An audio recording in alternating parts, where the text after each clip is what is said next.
tell it. People on the streets, says Sabrina speaks. Tune into the show, she will let you know. Tell all your friends and family.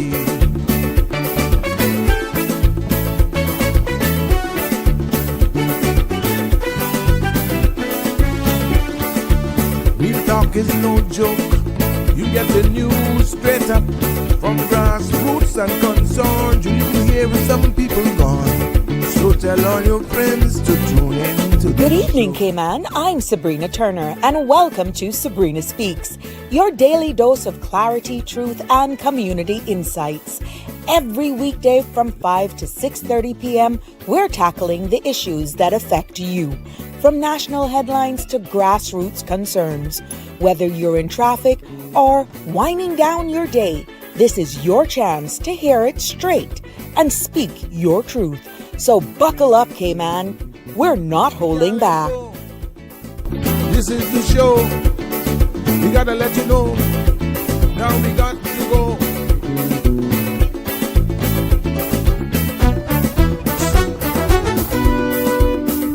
And now here's Sabrina.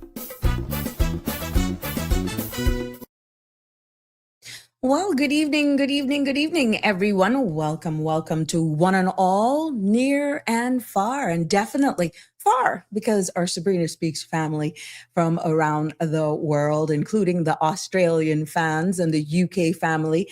Hello, it's good to be back with you on this Hump Day Wednesday. Yes. Welcome to another episode of Sabrina Speaks, Voices of the Islands, Conversations for the World, and the podcast where voices rise, stories unfold, and inspiration takes center stage. I'm your host, Sabrina, and it's good to be back with you today as we continue, oh my gosh, the conversation. Yesterday, even after the show, I was flooded with messages and conversations that actually went into today. I went out on the road for a couple of hours and, thank you for all of the feedback too, by the way. And I saw where Sandra's show, OMG, was definitely full of spice. Now, what I noticed with Sandra's show is that she took it, today's conversation went in a direction where real case scenarios were playing out. And if you notice on this space, we were actually saying the same thing pretty much, but from a legislative standpoint, from the legal side of things, that if we don't get it right or have the necessary belts and braces in place, these are the realities that happens. But what is the biggest takeaway for me from yesterday's comments, and also some that were shared with me today, is the increasing amount of persons who are saying that residency, status, permission to remain and reside is actually so rampant out there being sold. And if that is indeed the case, who's responsible for actually holding these acts accountable for their wrongdoing and doing things outside the law? But today is no different. I hope that the conversation continues to be as lively, as informative, as inclusive, which you're all invited to call in, because they say that love knows no borders, but immigration law does, if it is actually held. And in Cayman, the lines between, from what I'm hearing, between romance, residency, and regulations are getting very blurry, it would appear. And yes, what I'm talking about is actually marriage, and the fact still remains that that is the number one path to Caymanian status. And that phase one amendment of 2025 really came about in order to try and limit the amount of sham marriages and the amount of frivolous marriages and the allegations that are spinning in our society about that. And residency for sale. You ask then, so where's the accountability? Where that accountability should fall and why it hasn't been actually addressed. Is it one of the most difficult things that you can actually prove? Or do we lack the skill sets and manpower to actually hold these people accountable for entering these types of relationships and marriages for the wrong reasons? Well, this evening on Sabrina Speaks, I'm hoping that you will participate in this discussion, and I will be having someone join me as well in studio. And even though the voice is familiar to many, for a different perspective, but the lines will be open, and that is 345 936 8255. And we're no sugarcoating today, none at all. No blame game either. Just facts. Some fire may come because it is very emotive, and fearless conversation. Because if love is real, let it stand. If it's business, let's call it out too. But the phone lines will be open. And again, that's 936 8255 for us to hear what you have to say in regards to this today. The content you're about to hear, including any discussions or opinions from myself, guests, and or participants, is intended solely for general informational and entertainment purposes. It's not a substitute for professional legal, medical, or financial advice. I encourage you to consult with a qualified professional for specific concerns. Bridge Media Limited and all its affiliates disclaims all liability for any decisions or actions taken in reliance on the information presented. 345 936 8255 is a number to be a part of this conversation. Send us a WhatsApp, or you can feel free to comment on whatever social media platform you're streaming us live on today. Before getting into the substantive conversation and headline news that is making today's Sabrina Speaks show, let's take a look at our weather. Compliments of our friends there at the Cayman Islands National Weather Service. And I think that's the wrong image, but I got the latest information anyhow. There's a shear line lingering in the region that will continue to decay and move across the Western Caribbean through this evening, allowing the chance for some isolated showers tonight. Gentle to moderate winds and seas will persist over the Cayman area through the next few days in association with a slackening pressure gradient. Now, the satellite imagery shows scattered low-level clouds across the Cayman area with the widespread saturated clouds noted east of Honduran coast associated with that shear line. The forecast for tonight calls for partly cloudy skies with a 30% chance of showers. Temperatures will fall near the low to mid 70s, and winds will be east to northeast 10 to 15 knots. Seas will be moderate with wave heights of 3 to 5 feet. The forecast for tomorrow calls for partly cloudy skies with a 20% chance of rain, and temperatures will rise to the mid 80s with a heat index of 89. Winds will be east to southeast 10 to 15 knots, and seas will be moderate with wave heights of 3 to 5 feet. There was a high tide at 4:51 this evening. A low tide is expected at 11:44 tonight. Sun will set at 6:28 this evening and rise tomorrow morning at 6:47. The outlook is calling for similar weather conditions through Friday evening. Therefore, remnant moisture lingering from a stationary front over the coast central Caribbean will drift back across the Western Caribbean, allowing for some showers at times through Sunday afternoon. So there you have it. Thanks to our guys over there at the Cayman Islands National Weather Service. Before I shout you all out, I see you piling into class because the conversation's going to get steamy today. Cold hard truth, definitely. And let's take a look at the headlines that are making the news today. In a move, as we've gotten in here, in a move to aim in restoring fairness, yes, clarity, Cabinet has approved amendments, as we have gone through here, in the Immigration Transition Act and clarity. Cabinet has approved amendments to the Immigration Transition Act. Now, the change will protect long-term residents who believe that they qualify for Caymanian status. The change will protect long-term residents who believe that they qualify under the 15-year rule, ensuring that their applications are honored under the law in place at the time. The amendments will also honor under the law in place at the time. The amendments also automatically recognizes anyone born in Cayman on or before March, automatically recognizing anyone born in Cayman on or before the 26th of March, 1977 as Caymanian and no application needed. Government 26 of 1977 as Caymanian, and also no applications needed for that. Now, the government says that these changes will reflect a commitment to transparency and justice in the immigration system. Okay.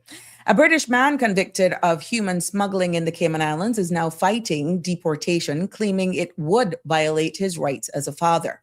The man, who served time after smuggling 2 Ethiopian nationals aboard a yacht, has filed a court motion to block his removal.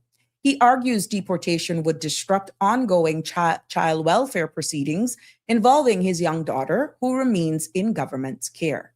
He also cites medical concerns and says his removal would breach his constitutional right to family life. The Grand Court is now considering his request.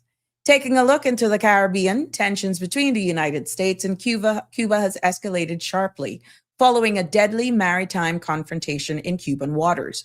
Now, according to Cuban authorities, a U.S. registered speedboat entered Cuba territorial waters near Villa Clara province earlier today. When approached by a Cuban border patrol vessels, officers say the boat opened fire, injuring a Cuban officer. Cuban officers returned fire, resulting in the deaths of 4 individuals on board the speedboat and injuries to 6 others. The vessel, reportedly registered in Florida, was intercepted within 1 nautical mile of the El Pino Channel. Cuban officials say the incident was a clear violation of their sovereignty and have labeled the response as a matter of national defense. The United States government has yet to issue an official statement. However, Florida Congressman Carlos Jimenez has called the incident a massacre and is demanding an investigation to determine whether any of the victims were U.S. citizens or legal residents. Now, this confrontation comes at a time of heightened strain between Havana and Washington, following recent U.S. sanctions and the capture of Venezuelan President Nicolas Maduro, a key Cuban ally. Now, this situation remains fluid, and both governments are under pressure to clarify the facts and avoid further escalations. Now, we will continue to follow the story and bring you updates as they develop. Turning our sights over to Jamaica, in Kingston, they are hosting the inaugural Caribbean Civil Society Conference. Representatives from 12 countries are discussing governance, youth empowerment, and the role of civil society in shaping regional policy. Global headlines today, we see where President Donald Trump delivered the longest State of the Union address in the United States history, doubling down on immigration crackdowns and touting economic gains. Now, the speech drew sharp criticism from Democrats, with Representative Ilhan Omar accusing Trump of endangering lives through his immigration policies. Over in Iran, they are reportedly close to purchasing a supersonic anti-ship missiles from China, escalating concerns over regional security and U.S. naval operations in the Middle East. The United States has also begun implementing a 10% global income tariff, with plans to raise it to 15%, sparking fears of renewed trade tensions and supply chain disruptions. Now, in our feel-good news this evening, yes, an Irish politician, Thomas Gold, a member of Sinn Féin, has been flooded with messages of love and laughter from Jamaicans after a speech he gave in the Irish Parliament went viral. Why, you may ask? Now, his Cork accent bears a striking resemblance to Jamaican patois, and social media lit up with comparisons. Now, Gold, who had never noticed the similarity, said he feels overwhelmed and loved by the response, especially from Jamaicans who embraced the connection. He also acknowledged the deep historical ties between Ireland and the Caribbean, including migration of Irish people to Jamaica countries long ago. And also, in a heartwarming moment during a football match in Istanbul, a player paused the game after a soccer ball accidentally struck the seagull mid-flight. Now, the bird fell on the pitch, motionless, but the player rushed over to perform gentle CPR. Reviving the stunned animal, spectators erupted in applause as the seagull regained consciousness and flew away safely. Now, the video has since gone viral with views praising the players' compassion and quick thinking. Now, there you go. That's your news and headlines making today. And yeah, we got to keep it lively despite everything that's happening in the world. Why not have that feel good portion of the news as well? But it's good to have you all here. Connie Bonnie is in the house. Good evening to you. How are you, my love? And you sending special shout outs. You add Dana to it now. Oh my God, why I gotta think about you, Connie Bonnie. Jimbo, Danny Warren Jr., please come to the front of the class. Thank you. So they're calling for Danny. Alfred Real, good evening to you as well. That's the voice of reason. And he has so much brands, but it's good to have you in the house. Marshall, how are you? Good evening. It's good to have you join us as well. Damian Henry, good evening to you as well. Mitzi, good evening. How's life out there? Yes. Well, Danny is in, Connie Bonner. He is here. Wish I could, but I'm busy. So, but he's still listening, Connie. He fast. There we go. Darlene is also here. Yes. We know, he can replay us back, Connie. He'll just come back. Yes, Jimbo is here. Connie, scoot over and make some room. Hey, Donnie, how are you? Hello, Jimbo. Yes, scoot. Yep. Gotcha. It's good to have you all joining me today for this very informative and lively discussion as we're seeing is one thing I'm noticing here locally that as you want conversations, talk about immigration. But for those of you who just joining us, yes, we're stepping into a conversation that Caymanians has whispered about for decades. But to be honest, we rarely confront it. And now I'm seeing and hearing the emotional tones that is coming out of people's voices because we are, again, dealing with immigration. And that's why, we're going to deal with this head on this evening. Love, lust, and immigration. When you look at all of those comparison and the uncomfortable truths about the most intimate parts of our lives and how it intersects with the most powerful part of a state when it comes to immigration reform. And that is why it's so critical, because many have said that they're feeling to the point where Caymanians as a whole have been used. There have been hidden agendas. They feel like they have been used. And we're going to try to just dissect that this evening. But I am hoping that I hear from you because we are hearing that, the first phase of the immigration amendments that was done back in December that were supposed to come into effect on the March 1st that has now been further delayed. That was supposed to be designed to tighten access to the right to be Caymanian and address, of course, sham marriages. Now, that's the official line. But the data shows, and I mentioned it yesterday, shows something totally different because year after year, the largest numbers where status is concerned are coming from marriages to Caymanians. So Caymanians are calling for reform, but the biggest doorway to Caymanian status still is through the door of marriage. And that's not an opinion. That's actually data that is there.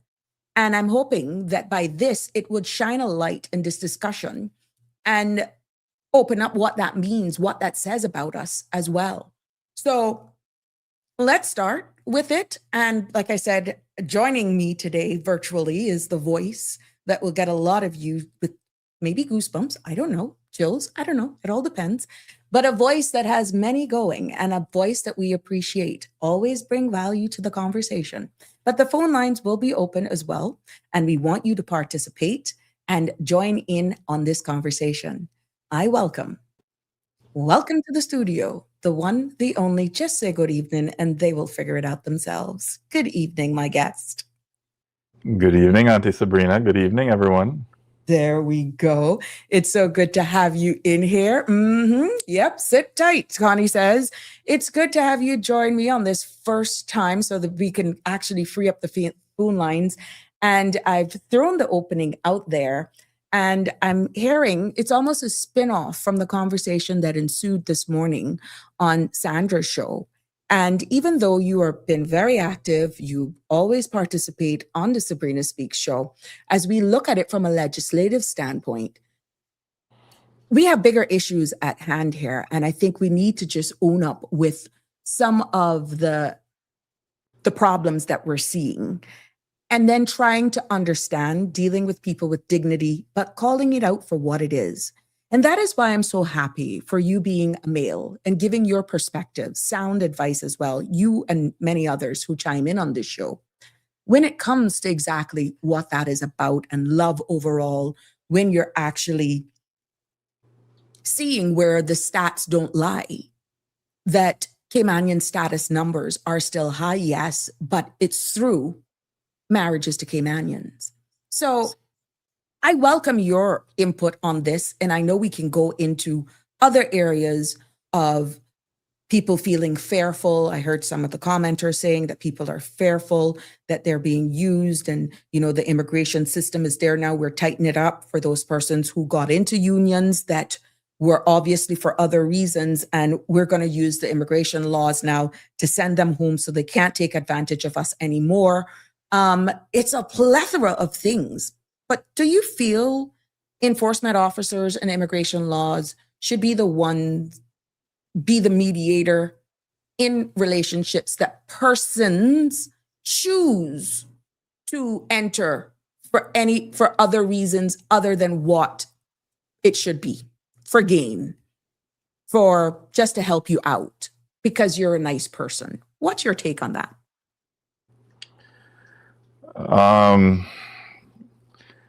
I suppose because you mentioned the word mediator, how my initial question to that would be how does the state, how does the country, how does the government, how does it distinguish between a struggling marriage and a fraudulent one? Mm-hmm. And I think, in my view, as somebody who's not in enforcement, I think this is one of the most complex aspects of the enforcement. Mm-hmm. Because you can have a genuine marriage that is emotionally distant, Mm-hmm. financially imbalanced, a marriage that is short-lived. You could have a genuine marriage that is culturally unconventional. In other words, you tried fitting a square peg in a round hole for love and it just wasn't working out. Mm-hmm. Or it's just not working out. But in my view, none of those things automatically indicate fraud Mm-hmm. or sham. And based on my understanding and my research, there has to be some objective criteria. For instance, things like, is there a shared residence history? Do they have joint financial obligations? Is there a pattern to their communication? Is there consistency in their interviews? Do we have any documentary records over time? In my view, the system has to focus on measurable indicators rather than subjective impressions. But and we that's know why that we need clear guidelines, and the trained case officers are essential. But people can conform to that and actually do it.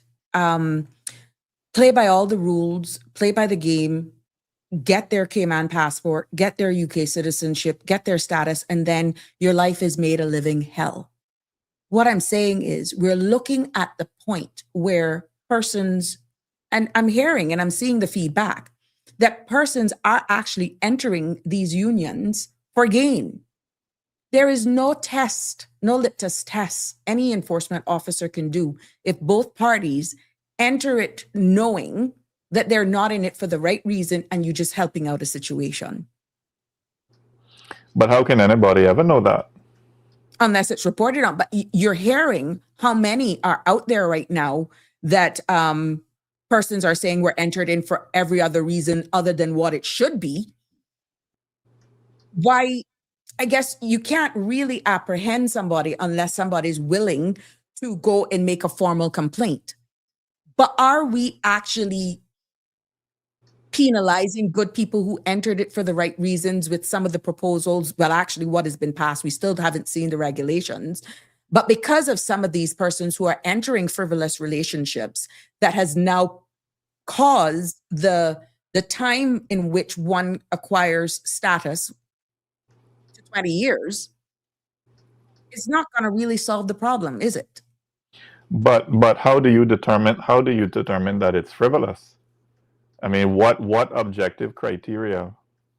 I mean, in the absence of any sort of objective criteria, I mean, how does anybody determine that a marriage is frivolous or a marriage is fraudulent?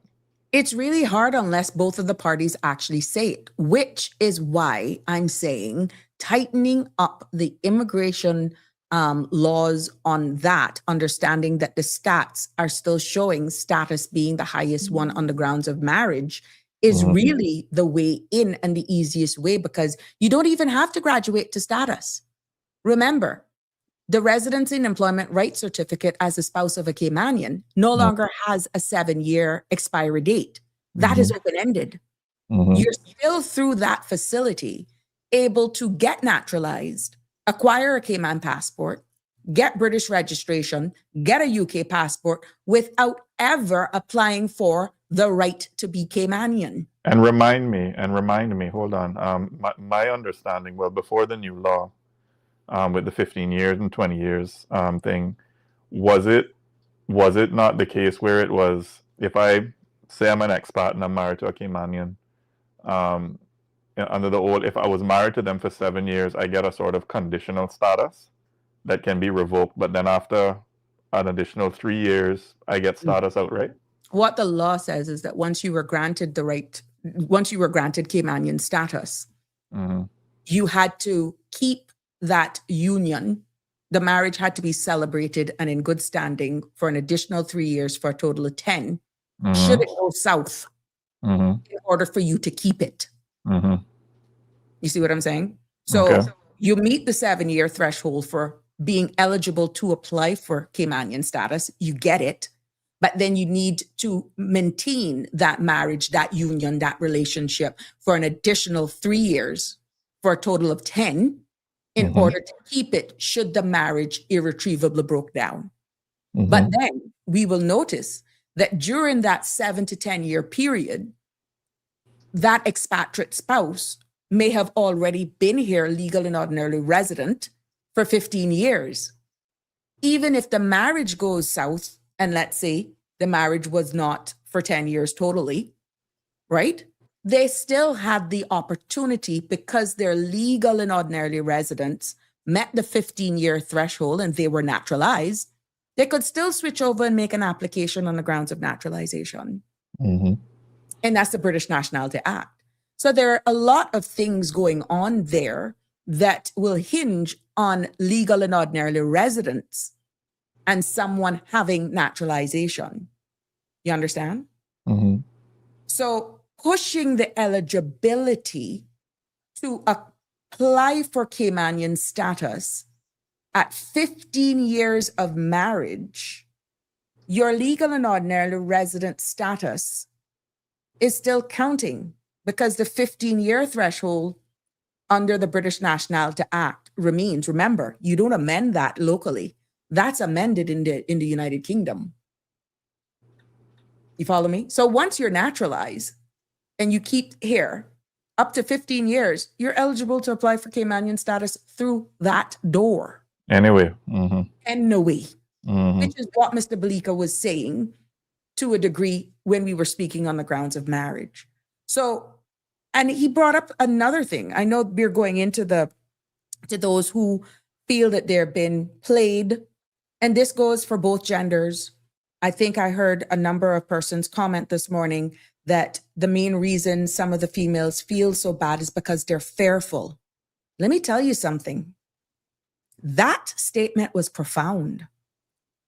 So you're basically being held hostage in your own country with someone through immigration, but you're fearful of your life.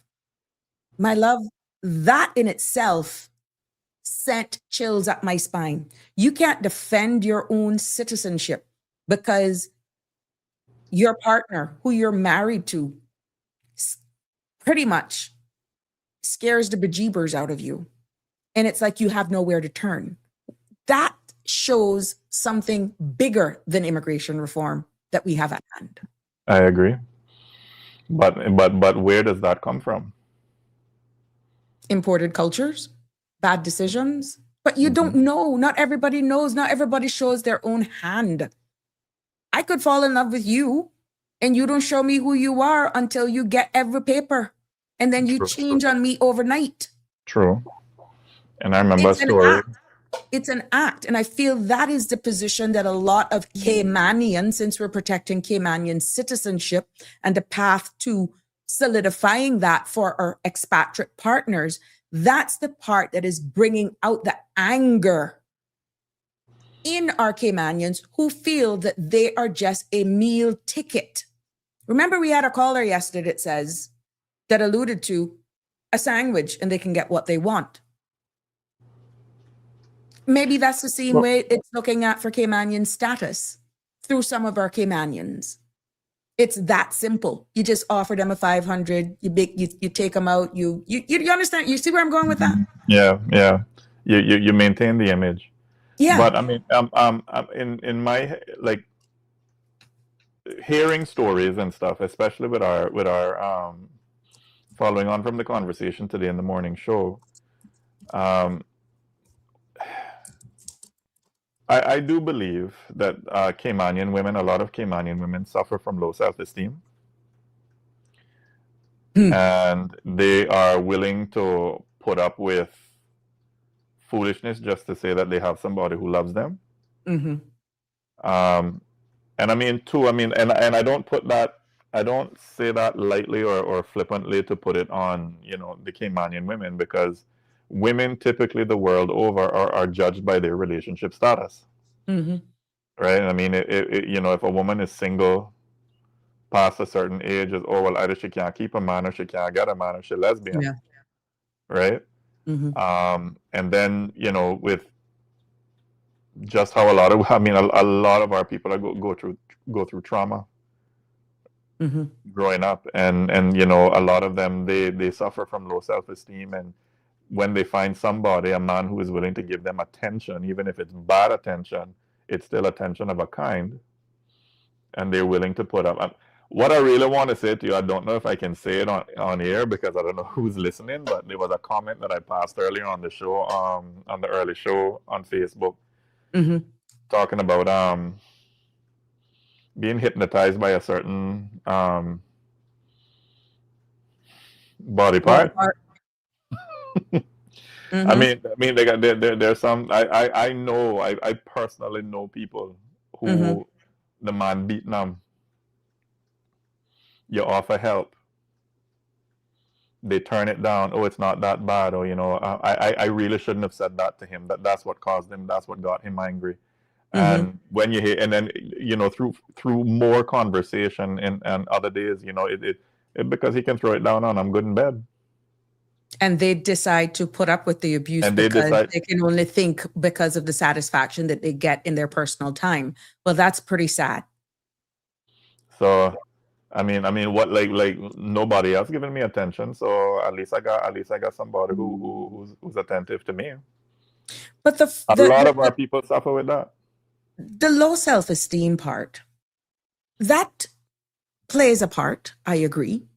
But do you feel then that some actually fall, and this goes for both genders, for all the sweet words? Because there's one thing when you're when you're going through that dating phase, and let me tell you something, I swear some of the men, I can only speak from a woman, have the sweetest words to say to you. Some cultures got it down pat, that they will sweep you off of your feet to the point where you actually think you're going crazy or that you are too, I wouldn't say use too good, but they don't stop. And it's like they size you up.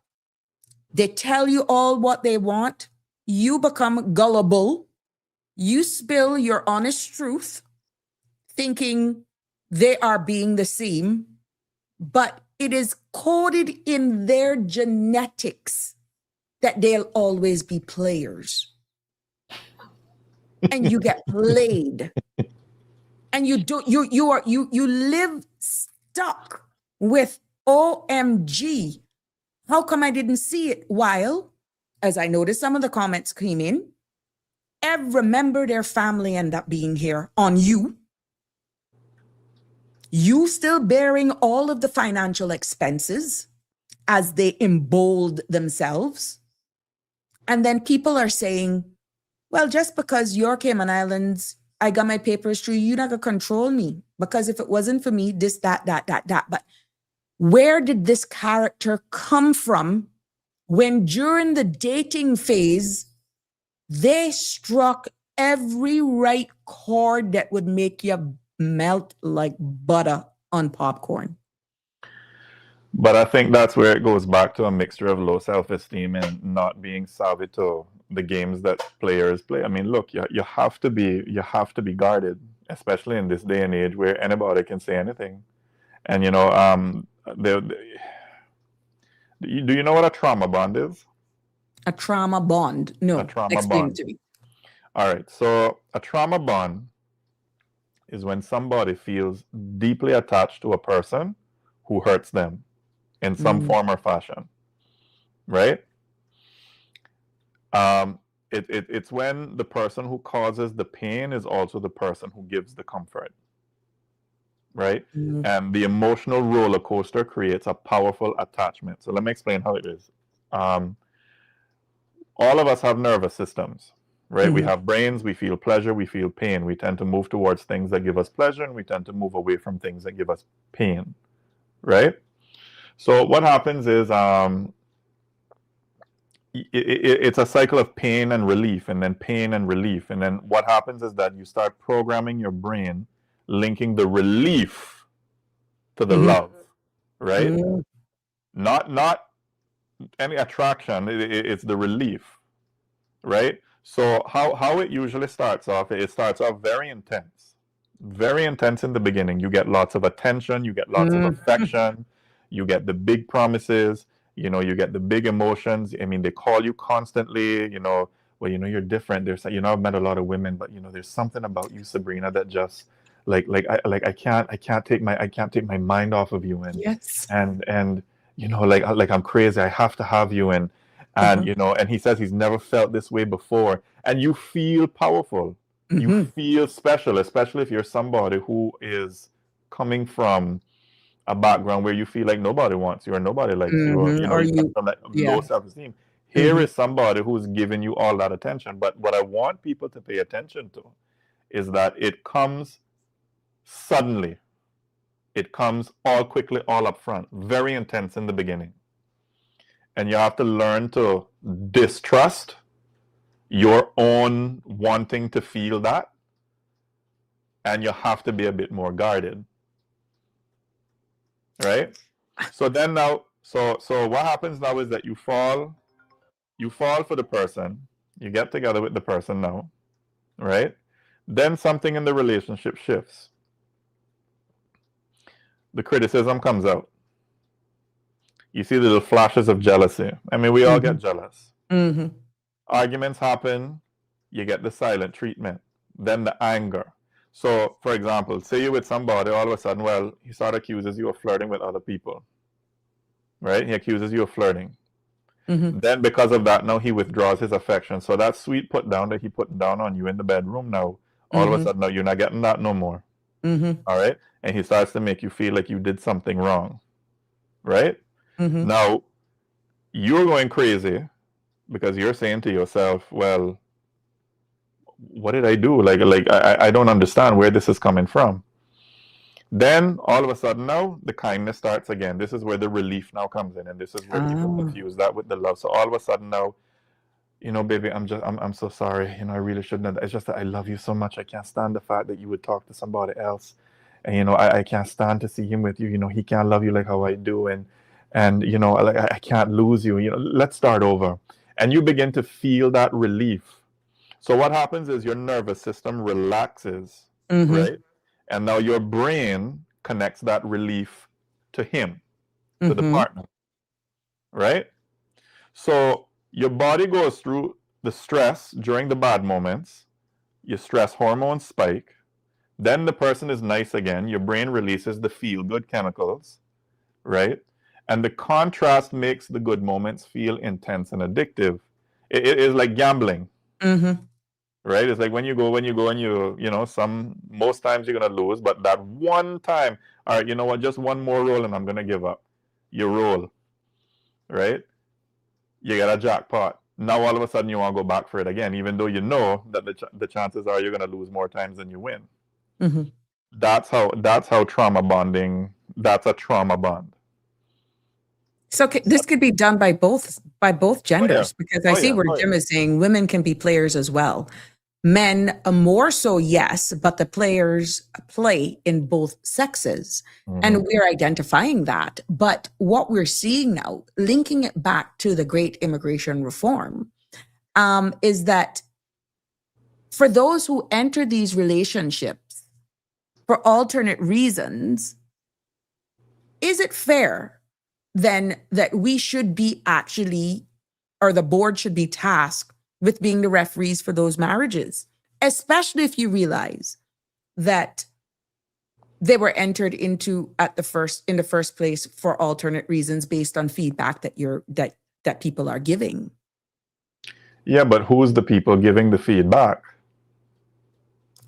Who are the people that are giving the feedback? I mean, Complaints are registered, and of course, then it's up to the enforcement officers to go and investigate. Sometimes these can come directly from immediate family, friends, or persons who are concerned, and sometimes based on abuse in households, many a times in combination with reports being made. But there are cases where females actually just capitulate.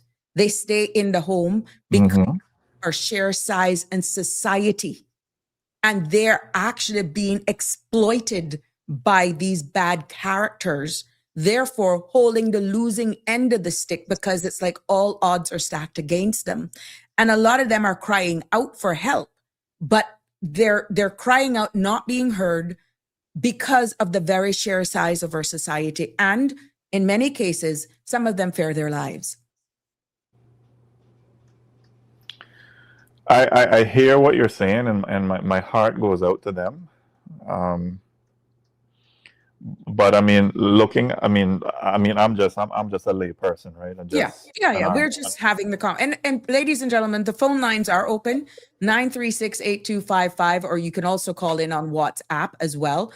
My guest is in the virtual studio, and so therefore don't think it's a call. It's the phone lines are open if you want to join in this conversation this evening. And I welcome all of you. Thank you all for your feedback thus far. And of course, the platform is ours to discuss where we're going here, because immigration is important, but also we're realizing that in our personal homes right now, there's something bigger that's at stake. What allegations are being made is that I feel that the civil service needs to possibly look into the sale thereof based on the allegations, the sale of permanent residence, the sale of residence and employment rights certificate. And they say all you got to have is the right connections. So that is the broad part of the discussion this evening. And if you have any advice and you want to share with us in this platform, be it a man, be it a woman, we're not biased by any genders here this evening. And I'm so happy for my guests joining me. Feel free to call in. But going back, guests, in regards to everything that is there, even the anchor babies, those who choose to have a child, don't play a part in the child's life and are allowed to stay and remain and use the child as a meal ticket. And then we have legislation that once certain things can be proven of you being a part of the child's life, you're allowed to reside and remain and work until that child is up to 18 years of age. And if the child decides to be a full-time student, until age 21 or whichever happens earlier. Sometimes the parent is begging for help and can't get that financial help for their child unless they decide to go to bed with them. Who's stuck in the middle? The poor child. but who gets the better share of the stick? And I feel this is what I'm getting out of the conversations and the feedback that I'm getting, is that even though some marriages to foreign nationals, they always end up getting the better half because their aim is to get the Cayman passport, is to get the status and the UK passport, because many of them, their passport couldn't take them beyond their own jurisdiction, but here. And because our immigration laws and pathways to getting an easy travel document makes us a very attractive jurisdiction. That's almost a slap in the people's face, would you not say? But I have to ask the question. I mean, is this really about? I mean, is it really about incentive design? Because I mean, public policy always creates incentives, and it doesn't matter what the policy is about, right? I mean, and if marriage is the most accessible or the fastest route to status, I mean, it'll naturally become attractive to individuals seeking stability here in the country. I mean, I think the responsibility of policymakers is to design a system that, number one, set objective criteria, as I mentioned earlier, and to include the safeguards against misuse. Now, what those safeguards look like, I don't know, because how But you do you think put? raising the fees? You think raising the fees on status on the grounds of marriage would actually do anything with deterring you? Giving somebody 15 years to find $2,000. If the incentive to get it is greater than the cost, people are going to do it. Exactly. I mean, Exactly. what might be expensive for you might not be expensive for me, given That could be a drop what in are the my bucket for ultimate the aims, longer plans. Yeah. right? I mean, there's some people who they want to come to Cayman because they want to live in Cayman, and Cayman, and I mean, all people everywhere. I mean, they look into better their standard of living, right? That's why people move countries all over the world, right? But some people who they come to Cayman and they want to stay in Cayman because they like in Cayman. No, I'm not saying whether or not they actually want to integrate with us. I'm just talking about they're getting the benefits here. And then there's some people say, look, like if I get naturalized in the Cayman Islands, that means that I can get naturalized in Britain, which is where I really want to go, right? So yes, they've put higher fees in place, and they've extended the timeline. But I really want to go to England, and then from England I can go elsewhere. And if that's the goal, and that is a strong enough goal for them, I mean, they're gonna deal with whatever they have to deal with to get there. In my view. Yep. Let's look at what Jim has said, and then you can weigh in on that. Those persons who have the money, changes to immigration won't matter to the class of people. They will pay whatever it takes, have the language with who they need to and get what they want. So really, who are these policy changes really directed for? And Damian Henry says, some people are genuine, but others are wolf in sheep's clothing and comes with bad intentions. And what Connie is saying here is that that's cutting off your nose to spite your face, Auntie. What about the genuine ones, you see? Well, So it's a delicate dance. Well, that's my thing. Like that was going to be my next question. Like, what protects the genuine couples from being unfairly scrutinized? Right. That's the magic question. And that's where I say, like, we need clear published criteria. I mean, you can't have. Well, let me not say you can't have. I mean, government has a legitimate obligation to protect the integrity of the immigration pathways, right? And marriage provides access to status, so there has to be some oversight. But interference begins when enforcement moves beyond verifying legal criteria and into judging the authenticity of emotional dynamics. I mean, I don't like to hear. I mean, I heard the comments. I heard the women that were crying out. The people that were crying out on this morning show. They were talking about women putting up with the abuse. They getting beaten to a pulp by the men. I don't like hearing that. I mean, that boils my blood to know that somebody from outside can beat my people, my women, I say my women, I want to be clear. I'm talking about Yeah, women, yeah, yeah. right? Yes. Beating my people, because I mean, but is it government's place to go into the subjective and to say, well, I don't know. I struggle with that. I mean, marriage has always had multiple dimensions, Auntie Sabrina, right? There's an emotional side to marriage. There's economic side. There's a social side. There are practical sides. I mean, immigration-related marriages are not unique in that respect. Right? I mean, the law doesn't require romance. It just requires intent consistent Wow. with the legal I don't think framework, you realize what you just said. The right? law does not require romance. Right? A marriage entered into with genuine intent to build a life together, I mean, even if it also brings immigration benefit, is not inherently improper. The legal concern arises only when the primary purpose is to circumvent immigration controls without a genuine shared life. Yeah. So the distinction, in my view, lies in the evidence, not necessarily the sentiment. And I mean, just because you have a situation where you have a couple that are married and they're emotionally distant, or maybe one is abusive toward the other. I mean, how can you say that that's not a genuine marriage outside of these objective criteria? Do you think the quality of persons, how I could put this now, that are here in the pool, saved by we're keeping it Caymanian now, we're keeping it local. When you see some of them and how they choose their partners, do you think the quality of substance is there? Why we're ending up with so much disasters in the marriages?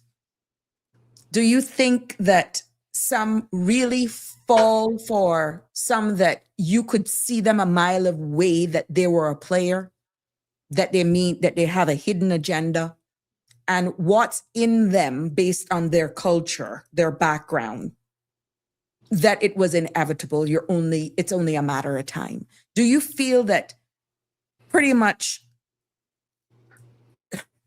you're settling for the wrong one? You just said the word. You just said the Settling. word settling. I mean, in my view, it depends on what it is. What it is that you're settling on.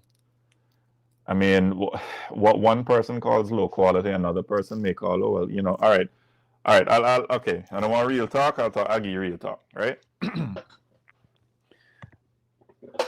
You talk to a woman, you say to the woman, oh, he's a nice man over there, yeah, he might be a little overweight, and but he's really good, and he takes care of you, and he takes care of his own, and this and that and thing. He might have a little trouble in the past. The two of them should get to know each other. Y'all should go out. None of the one that the women chase. Girl, you better be careful of him. He a dog. He dangerous. He over there, and He already got about 50, women and 50, children for 50, women and stuff like that. And those are the ones that some of the women throw themselves on. So I mean, when you talk about quality, I'm just giving one perspective. I mean, I'd invite other people to give their perspectives, right? Yes. When calling somebody saying about the pool, I mean, when you look at the dating pool and you think, how are these people choosing these partners? What you're really observing are the patterns. You're not really looking at objective rankings, because who's to say who's high quality from who is low quality? Do you feel that certain circles that they hang out yield certain personalities that they're just certain areas that you would not go? They're just certain places I wouldn't go because of the stigma that comes with certain venues and locations.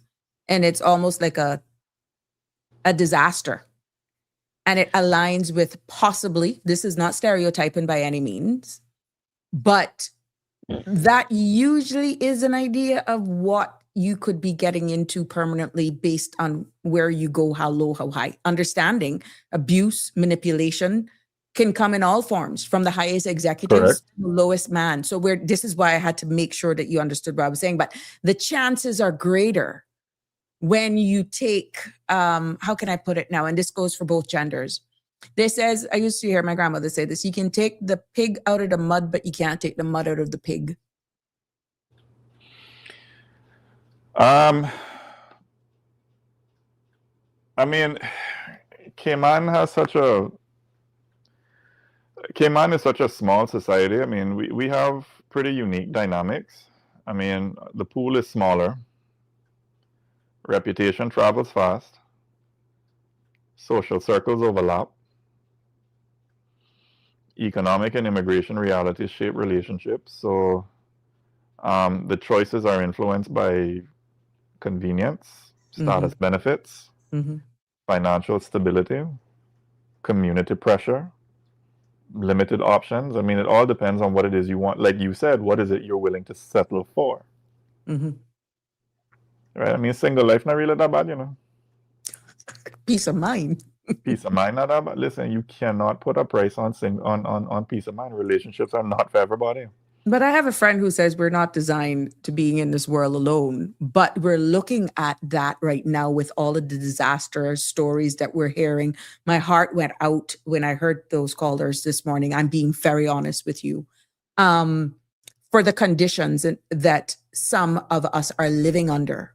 Of course, there's some men that are going through the same thing.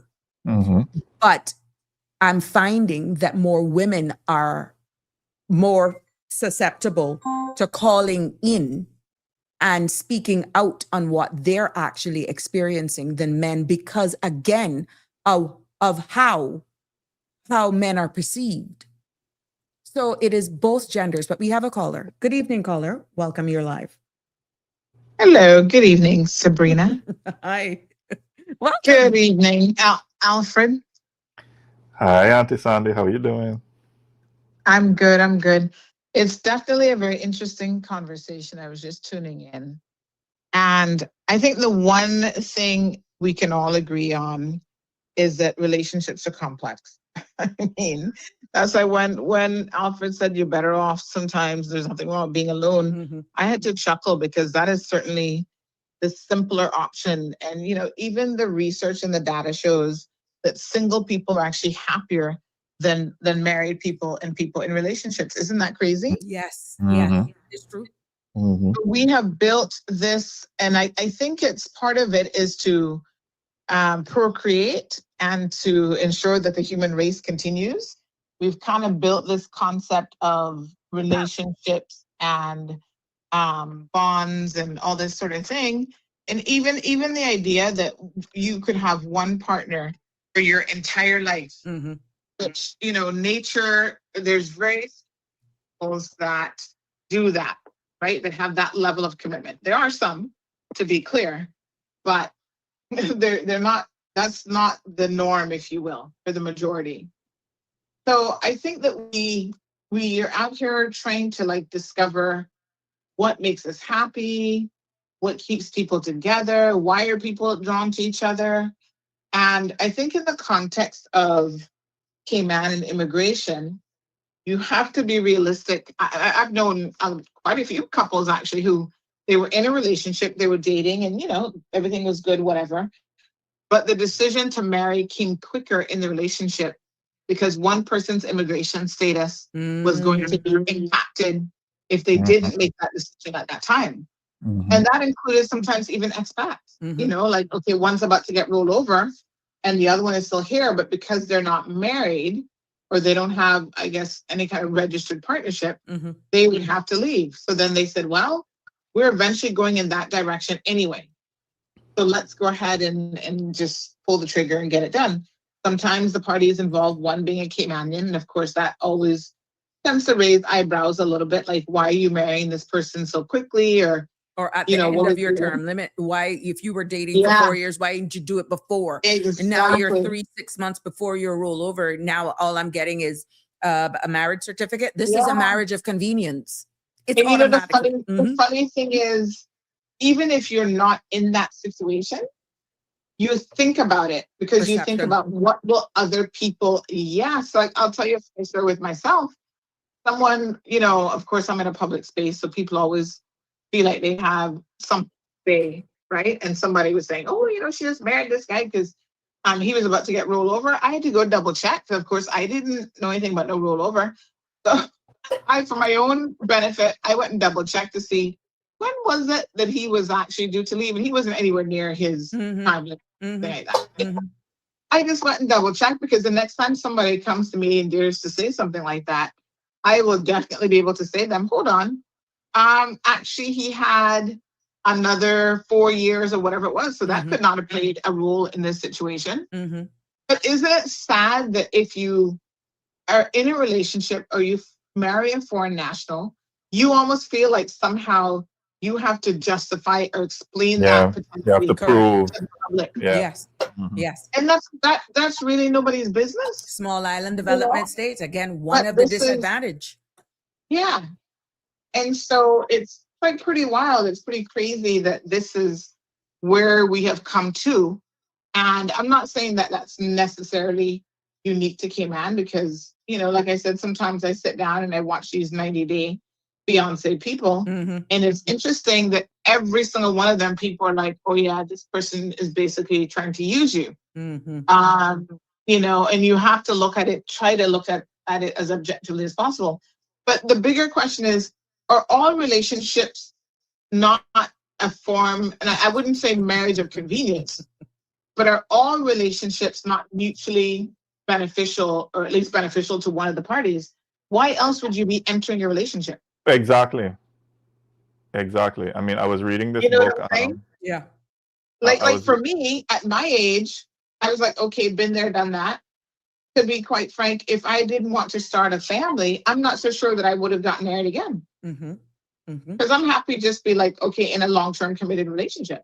Do you think There's nothing wrong. society looks at you, especially if you get a certain age, if you're in a certain position, that it's almost like, well, something, she must be funny if she not with nobody, or she can't keep a man, he can't keep a woman.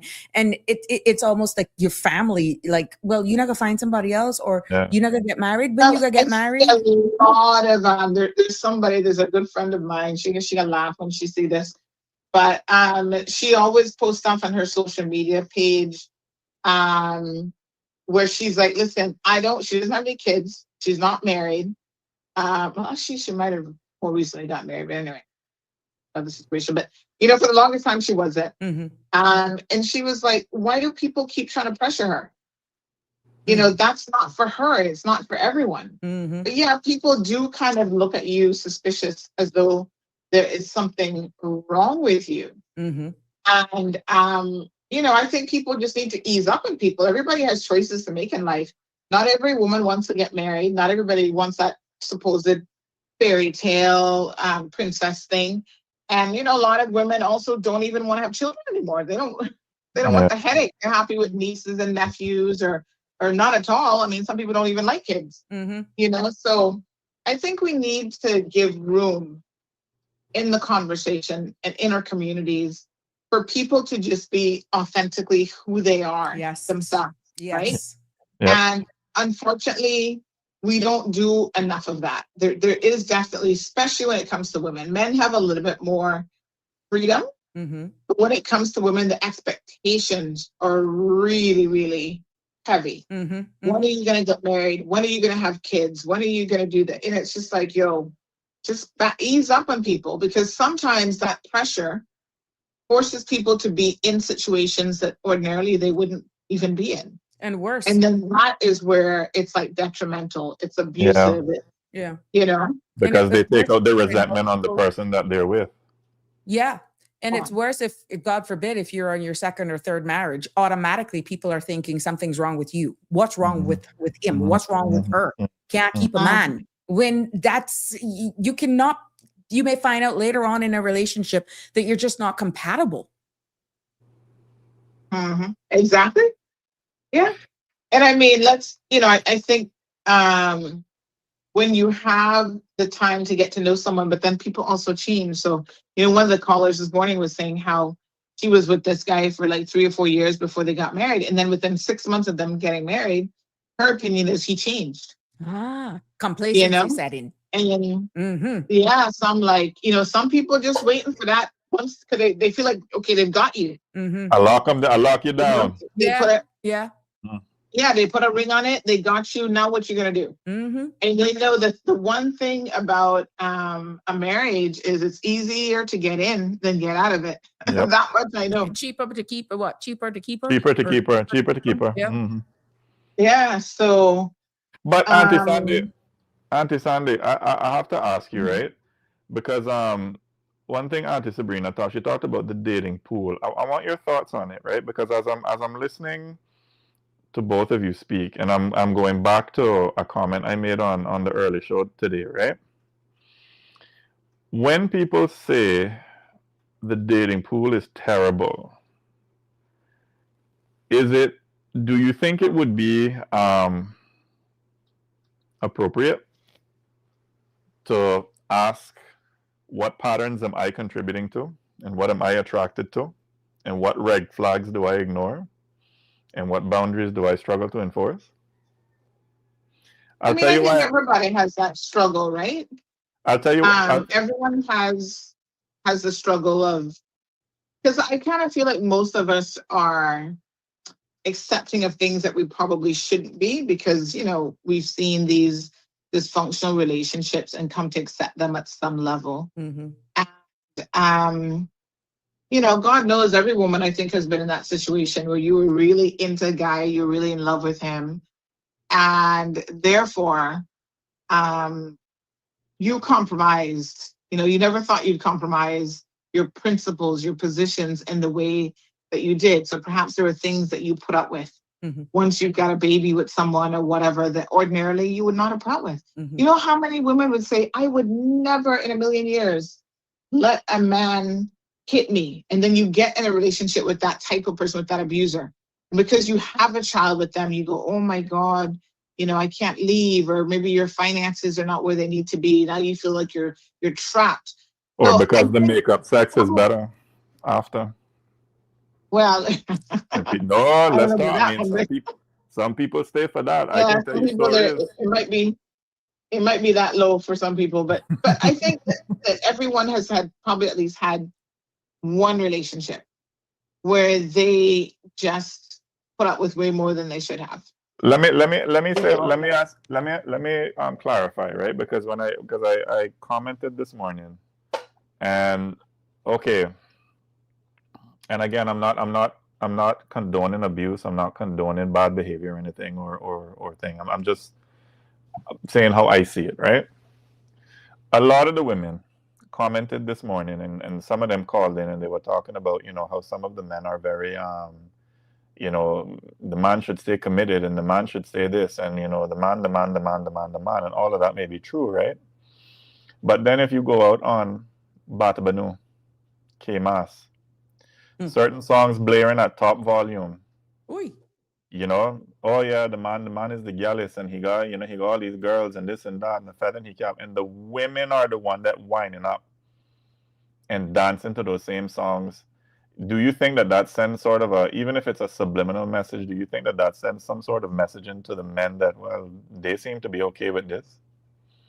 Like, is there an inconsistency in what a lot of people say versus what they do and what they show?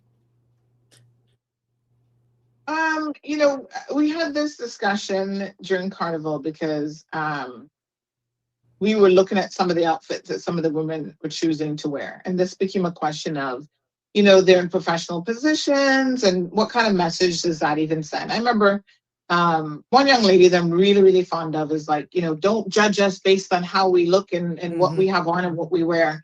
And so I think that we, as kind of like the older aunties, have a responsibility. I remember doing a little short message on this, right?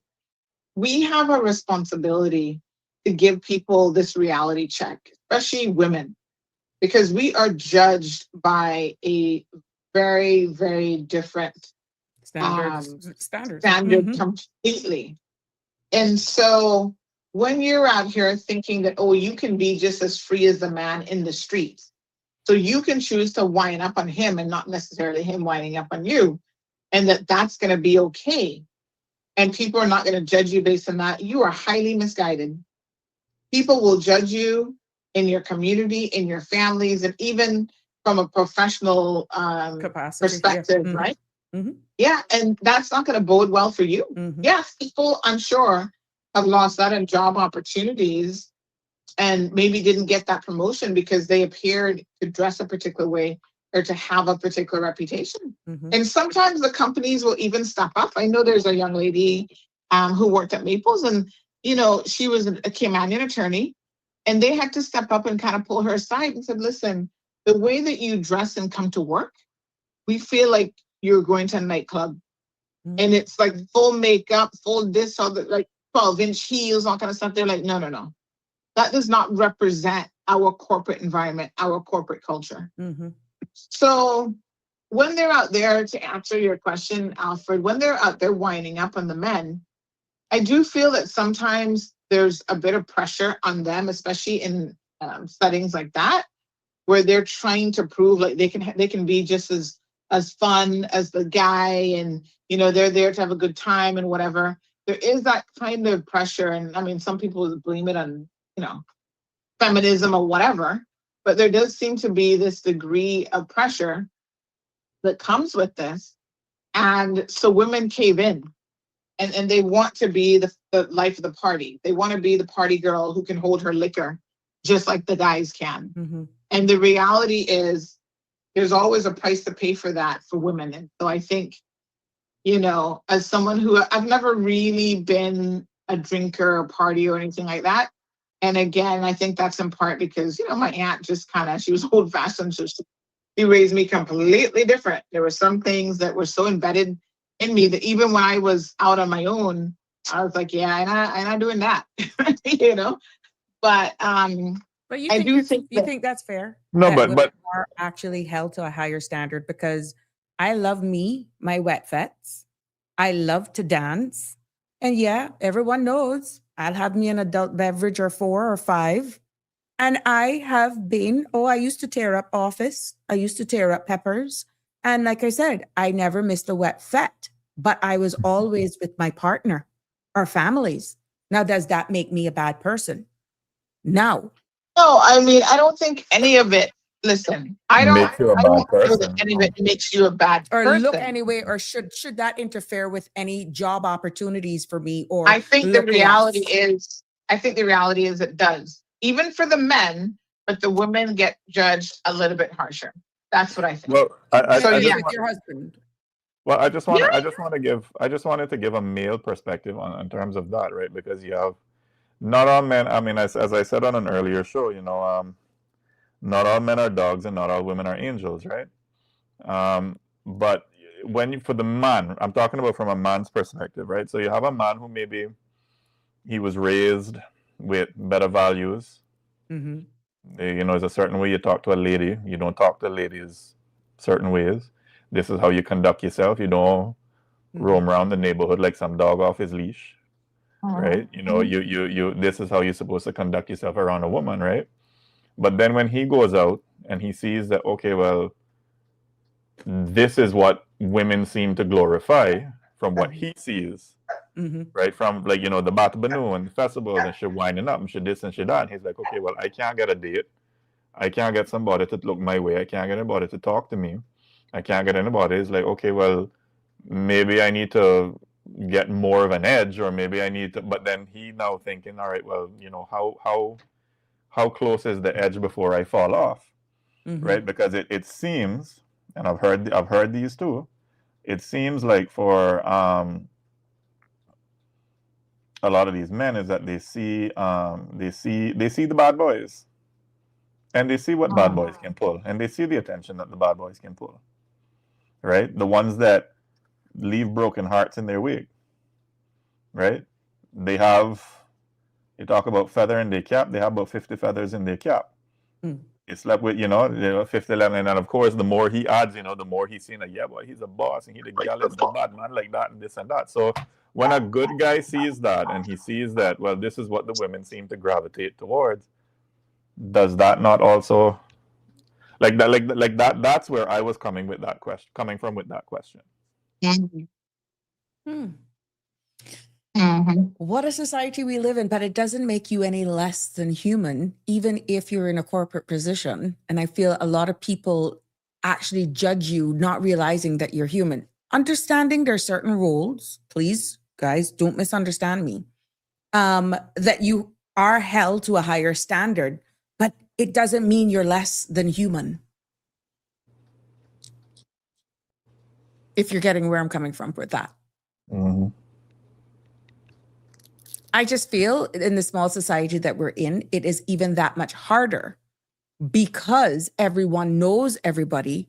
And it's almost as though based on the certain class and tiers that you're on, you won't get out there, you want to go down and you want to get dirty and you want to just be you. You want to enjoy life, but you can't because of societal pressures. Then you're faking.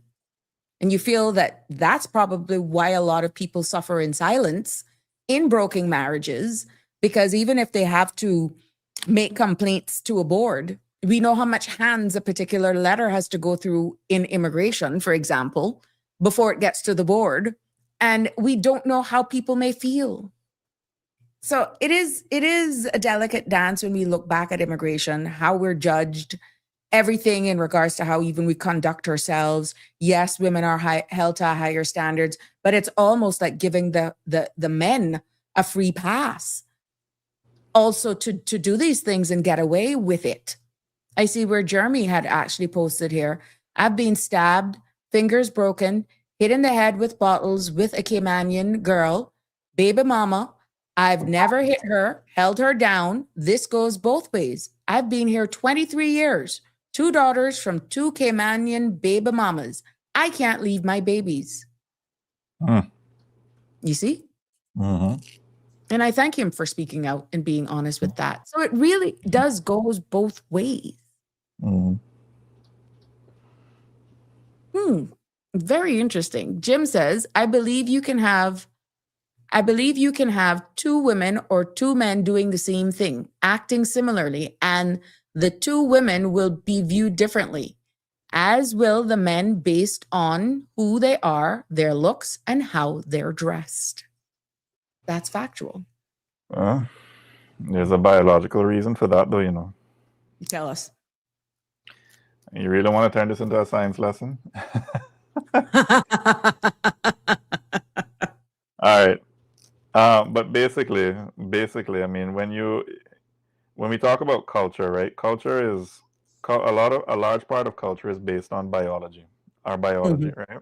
And I don't want to lose anyone here, but I'll try to be as succinct as I can. If you ever turn on Animal Planet or you ever turn on Discovery Channel, you'll notice that that it's always the male that's always competing for the attention and for the right to mate for the female, right? It's very rarely the other way around. And the reason for that has to do with our biology as males, right?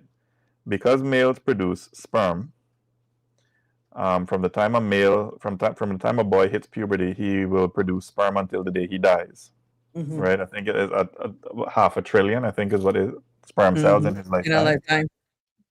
So then for women, by the time they're born, they're already born with all the eggs they'll ever have. And then what happens is that not all of those eggs are going to reach maturity. So what happens is sperm is already very cheap for men because men can produce it.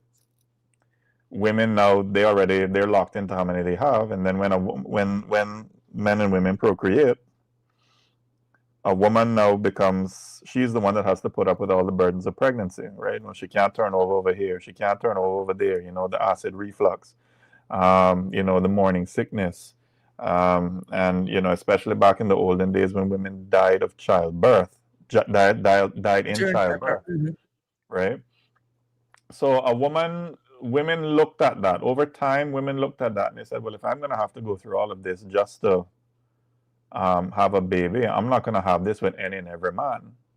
So I'm going to be, it's in my best interest as a woman to be highly selective about the man I choose. So if I'm going to go through all of this for a man, he better be someone of means that can take care of me and take care of my children, right? And because it's relatively cheap for men, his biological drive is to spread his seed as far and wide as he can. If you look on Animal Planet, you look at Discovery Channel, it's no different with us.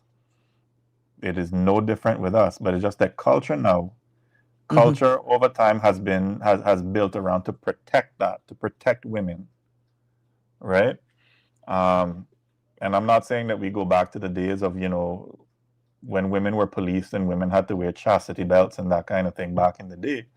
But I mean, there was a reason why culture was so protective about access to women. Mm-hmm. And women were expected to conduct themselves a certain way, and women were expected to. I mean, when you think of some of the names that a woman is called, let's say that she only has two boyfriends in her life, or she slept Yeah. with two people in her life, and the names that she's called, I won't repeat them here, Mm-hmm. Mm-hmm. right? Like it wasn't. Those names didn't come from men. Those names came from other women, Mm-hmm.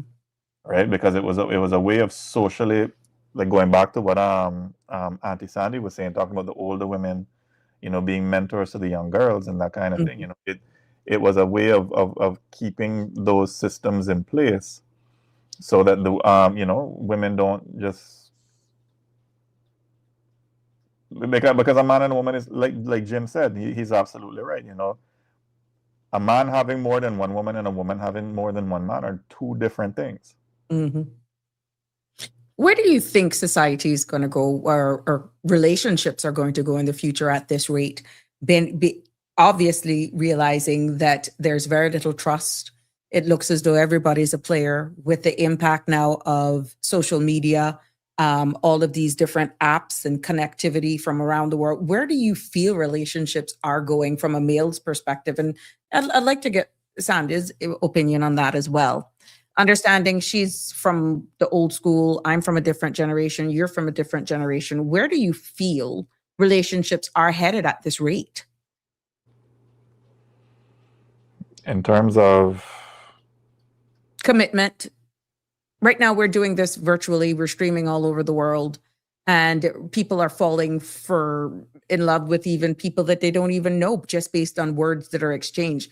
Where do you feel that relationships are going with loyalty, trust, dedication, all of that? Do you feel that we're going to ever get back to where it used to be for the true principles and fundamentals of becoming one? Well, I mean, in my opinion, I think what's happening with I think our notion of relationships are broadening. I mean, more and more people are going into this whole polyamorous kind of situations. They're sort of accepting the whole, this whole side piece culture and the side chick association kind of thing, and people are increasingly becoming more and more fine with it. In terms of where it goes, I don't know. I mean, I'm hearing now of people having AI boyfriends and AI girlfriends. So, because it seems like that's the only person who can, person, I use that loosely, who they can relate to. Right. Sandra, what's your take on relationships for the future? I mean, you have a young daughter coming up. I have young sons as well. Adults, but still young enough. What's your take on that? She gone? Oh, she gone. I thought she was still there. She left us. Why she leave us? She just dropped right off. But it's interesting where, and I thank her for calling in as well. The phone lines are open, guys, if you want to weigh in on this, 936-8255, to call in on this as we look in holding each other accountable, calling it out for what it is, when it is true love. Many of us feel like we're being played, and this goes to both genders, and that's what I want to thank Jeremy for actually giving his spin as a male on it. And we're seeing where persons are actually saying, Denver says, one only have one unconditional love for mother, father, son, daughter. Love is really caring, respecting, and supporting each other. And, and it's true, but I think that is boiling down to exactly where we're headed, that we're seeing where respect is actually so eroded that it's almost transactional anyhow. You heard what Sandra said earlier on, and I hope I got her right, is that you date for a while And then complacency sets in, and within 3 to 6 months, who the individual was before the union becomes somebody else. You said, oh, you're locked down. You take it for granted. There's no maintenance. And then that whole spark just dies, which is why people are more hesitant nowadays to actually commit because of the lax, because of the complacency. And then everything falls away. That's sad. Well, I want to big up Jeremy. I don't know if you Yes. can put his comment back on the Sure, I screen, but will. I really There we want to go. big up Jeremy because so many men go through domestic abuse and they're either told not to talk about it or they feel like they're going to be judged for allowing a woman because he's expected to be bigger and stronger and put her in her place and that kind of thing, right? I really want to give him his props for being brave enough to share his story with all of us, because there are a lot of men who go through situations like that and they don't talk. They don't. For fear of judgment. Right? So Jeremy, hang in there.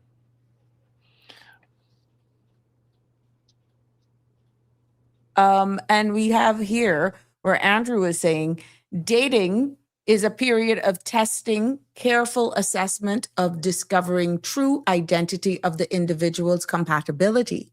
Before you are confirmed for most employment jobs, you go through a probation period of 3 to 6 months. During that period, you are assessed. Andrew, Christ.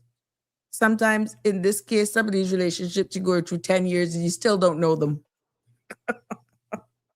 And that is, it should be. But what we're seeing, Andrew, is that what people are saying, it's like after the I do, it's a different character that comes out. It's a different personality. So that is where the anger is born from, because people are saying they're being used because there is a hidden agenda from one of the partners. And that is where, and some are actually abusive. Jim, my friend here, he shared his story with us. Jeremy shared his story with us. But there are also a lot of females as well that is going through this. And guest, we mentioned a group of persons too that are taken advantage of. And that is those more mature females and males who are definitely hunted because they've more than likely made life. They're about to retire. They may have a house or businesses, and they're then even more vulnerable because, again, age is coming on them, and that makes them perfect targets. And there are a number of women who have fallen prey to some of these unscrupulous men, and they don't know how to exit the relationship. And they see their entire life, their retirement, that is now going through their fingers because they've committed to someone who had an ulterior motive. But I have to ask, right? I mean, because you know me, I always gotta be the devil's advocate, right? Yes. I mean, in going back to Andrew's comment about the dating phase, right? Before you said I do you not? I mean, do you not? Is it that you? I have difficulty believing, Auntie Sabrina, that somebody can date you with ulterior motives and you don't see some form of red flag. I mean, let's say that you've been dating for 2 years, 3 years, right? And I'm really not into you, but I'll just play along because I hope to get something off of you. They're gonna be red flag. They're gonna be slips in the mask. The mask is gonna slide off even a little bit, right? I think going back to your question about where relationships are heading. I mean, I believe it comes down to understanding yourself And people who understand themselves are going to build those stable partnerships, and the people who don't are just going to keep repeating cycles in new formats, right? So when you talk about these older people, let's say nearing More retirement, mature then. more mature, right? And you're a man, you made it into your 60s, and then you see one little, I don't know, 20-odd-year-old from a certain country, I'm not gonna call it no country, and all of a sudden now, like you that fool. Let me tell you one story. I gotta tell you one story. When I wouldn't call it fool. I would say gullible. Well, I don't know what it is, but I mean, okay, I remember I was going to a particular bar, and I'm gonna call the name. And this was quite a few years ago. And as I was leaving, there was this man coming up, had on his little fedora hat, walking with cane, so he looked like he must have been in his 60s or 70s. And he sat down by the bar, and then the barmaids came up to him and rubbing him down. Oh, Papi, you so sexy. Oh, yes, Papi, you so this, you so that, da da da da da da da da da. And he did grinning from ear to ear, and I'm thinking to myself, Jesus Lord, come see now we're gonna come at this, right? Like, I mean, what? I'm not saying that you can't have age differences, but like, what are you doing with somebody 40 years? You're like, what are you gonna talk about? 40, 30 years, you're junior. Yeah. That's a wide gap. And I've seen some statistics where it says marriages and unions normally don't last if the age gap is more than 10 years, I think was what I saw. And that the older the relationship goes, and you would see that age into that person, the elder one becoming more. And some actual persons, some men and women prefer older persons. Who are we to draw the line to say whether it should be 10 years difference, 12 years difference, 25 years? And some of them, you can see them a mile away, where it is opportunistic and they're taking advantage of these people. But genuinely, some guys do fall for older women, and some women do fall for older men. But what you're highlighting is the obvious, where certain cultures definitely come, and they come with an agenda. And yes, it kind of makes you wonder what's going on in their headspace, that you're just being used. I mean, I don't know. A blind man can see it. Children on the Far East Coast of China without Wi-Fi can call some of these. The blind children in China, put it all together. Yeah, but that even worse. You see what I'm saying? Children can see it. Exactly. So you kind of ask, why? How do they get there? And these persons, you will see it being in an immigration capacity. And the law pretty much doesn't allow you to say something is wrong, and they will come there and they will defend it. You understand? Andrew made a well point here. Look at Cher. She's 77 years old, and her boyfriend is 37. But what's the operative word in what Andrew said? Boyfriend. Boyfriend. I got no legal status. And I'm sure if Cher were to marry said boyfriend, a whole slew of prenups gonna be in place, because But maybe she didn't get married for the very same reason, the obvious. So, maybe she hasn't gotten married because of the very same reason, the 77 versus the 37. I think, well, I mean, at that, I mean, in my view, I mean, in any relationship, right, there has to be, relationships are value, right? As Sandra said earlier, like, why am I going to get with you if I have nothing to gain out of this? And now that can be material. It could be, you know, somebody who loves me. It could be companionship. It could be, you know, great sex. It could be any number of things that you're getting out of the relationship. But everybody gets something out of a relationship. So if it's a case where, you know what, I'm 65 years old, and you know I get with somebody who is in her 20s or her 30s, you know, she's in the prime of her life, she's in the prime of her beauty. I just looking for some like companionship, and she's probably looking. I mean, you just have to accept it for what it is. Yeah, yeah. Maybe both of That them are point. helping each other in this way. I mean, Both of them are having hello. that. Exactly. And She doesn't feelings need do to be him for his money. And so, as Jim said, Andrew Campbell both have an agenda. They probably have an agreement. Good for them. They make it work.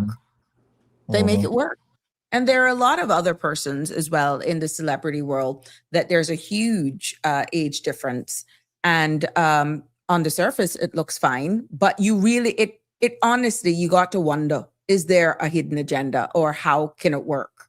Can true love really exist with a 45, 50-year difference, 35-year difference? You know, can it really be real? Who are we?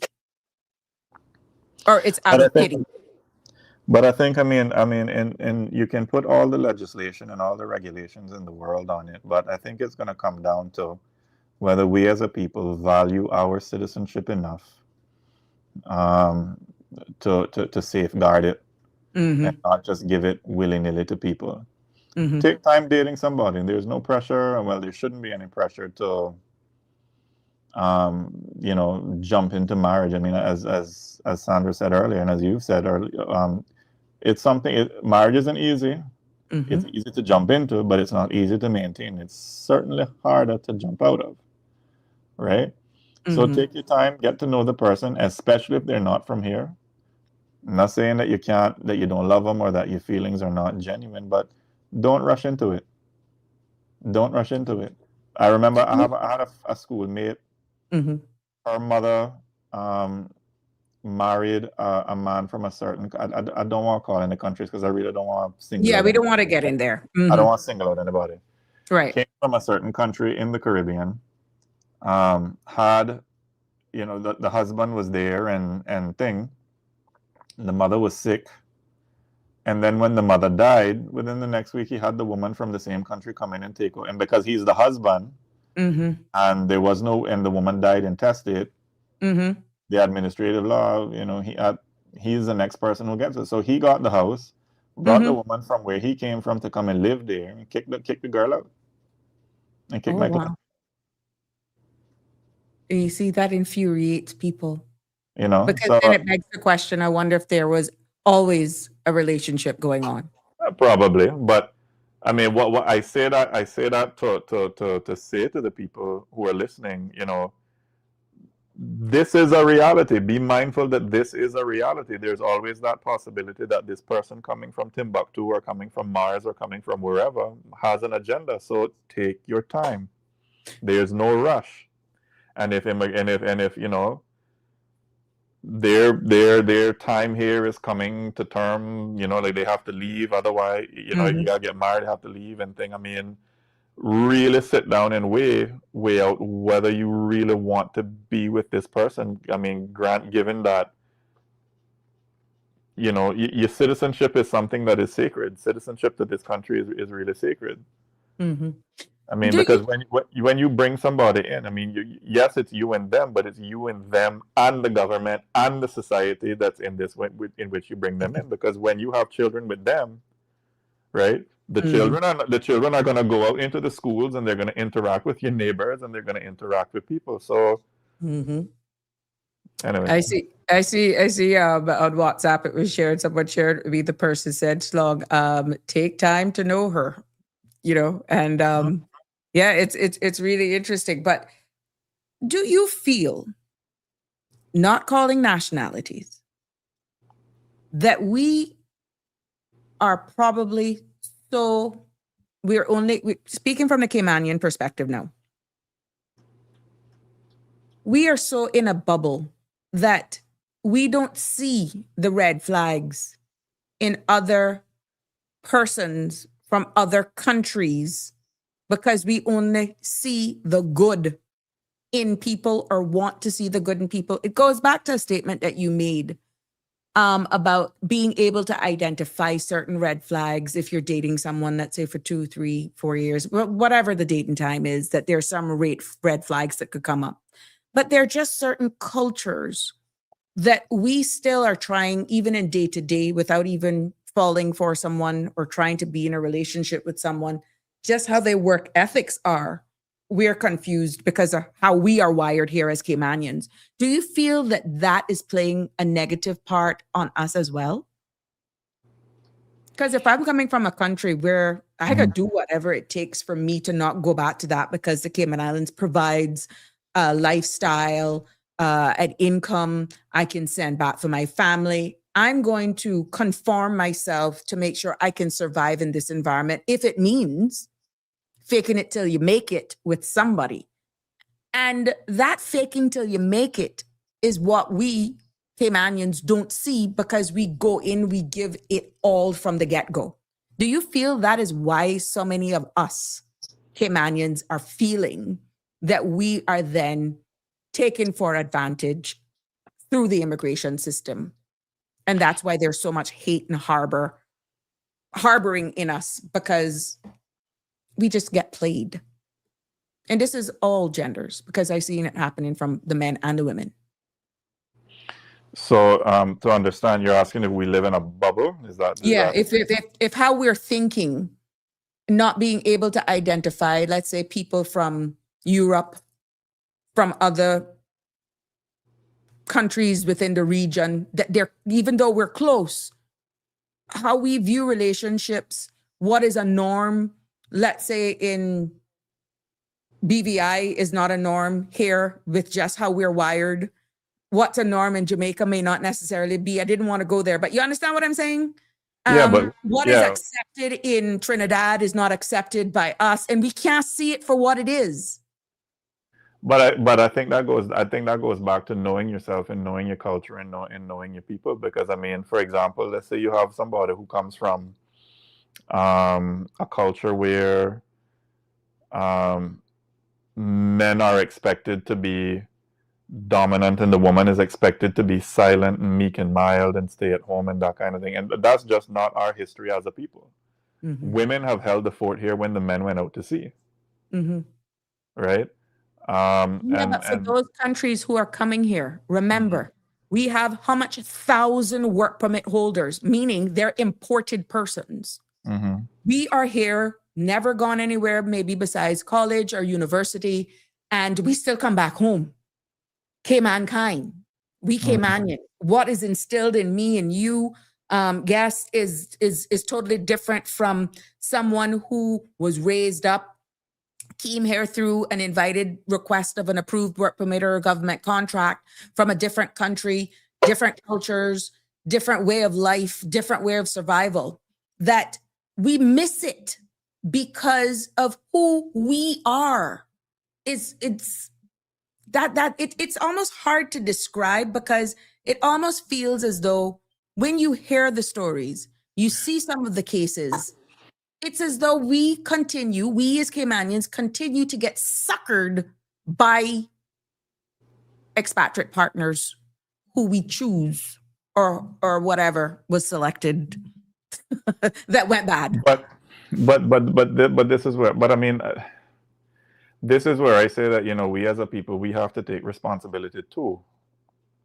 I mean, because people can only sucker you for so long until you really are a sucker. Mm-hmm. Right? I mean, there's gonna be, because I can't think of any culture or anybody coming from any culture where if you're dating them, that if they're dating you for other reasons other than, or for no other reasons besides the fact that they love you and they want to, I mean, they might have, you know, it might be nice if I get to stay here and get status here and thing, but if there's no love, if there's no genuine attraction or love to you, it's gonna show. There's gonna be inconsistencies between what they say and what they do. They're gonna be certain tactics to get you a loan from your family and your friends. I mean, there's gonna be some form of financial manipulation. right? And especially if there's someone who comes on to you really fast in the beginning and don't really leave any room for you to think, right? That you're going to see these red flags: blame shifting, lack of accountability, controlling behavior disguised as tradition. Back where I come from, women are to be silent and, men are to be down. Well, to hell with that, but that's not how we are here. That's not a part of our culture. And I mean, you just have to, I don't know. I mean, I don't think. Yeah, you caught a blind Ooh. spot right there, like I did. Yeah, it's Ooh. hard to really say it, but Andrew makes a very valid point here, and I'd like to get your Andrew's on opinion on fire, this. man. Andrew says, arrange marriages with certain cultures. I am not agreeable with, but I respect their custom and culture. In most cases, they stay committed due to respect. What's your take on that one? I mean, I don't see anything wrong in what he said. I'd like you But to if give they Denver. arrange marriages based on their culture, the mere fact that it is arranged because of a culture, do you think they stay together for the mere fact that that's their culture and then they grow to love each other? Because I've seen some clippings in these cultures that the first time they're even seeing their partner for life is on the day of their wedding, their nuptials.